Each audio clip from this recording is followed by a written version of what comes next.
নজর রাখবো পরবর্তী সংবাদে। বিজেপি সরকারের অপশাসনের অভিযোগ তুলে আজকে কংগ্রেসের পক্ষ থেকে কাকরামনে বিশেষ কর্মসূচি সভার আয়োজন করা হলো। বিক্ষোভ সমাবেশ এবং সভাকে কেন্দ্র করে কি বক্তব্য কংগ্রেসের, শুনুন। দিয়েছিলেন স্লোগান, আমেরিকার যিনি প্রধান রাষ্ট্রপ্রধান গত কিছুদিন আগে নির্বাচন হয়েছেন আবার ডোনাল্ড ট্রাম্প। আমরা তো জানি এই দেশের যারা অন্ধভক্ত ভারতীয় জনতা পার্টির কট্টর সমর্থক, তারা তো বিভিন্ন সময় চিৎকার করে বলেছিলেন যে ডোনাল্ড ট্রাম্প এই দেশের প্রধানমন্ত্রী নরেন্দ্র মোদীর পরম মিত্র, পরম ভক্ত।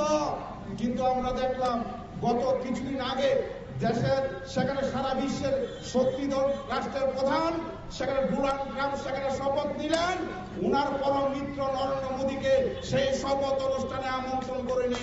এর থেকে লজ্জার আর কি হতে পারে? এর থেকে লজ্জার কি হতে পারে?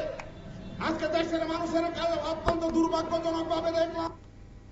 কংগ্রেস নেতা টিটন পালের অভিযোগ আপনারা শুনলেন। এই সমাবেশ এবং সভাকে কেন্দ্র করেছিল কংগ্রেস কর্মীদের উপস্থিতি দুঃখনীয়। সংবাদ আপাতত এখানেই শেষ করব। পরবর্তী নিউজ আপডেটের জন্য চোখ রাখবেন শুধুমাত্র নিউজ ভ্যানগার্ডের পর্দায়। নমস্কার।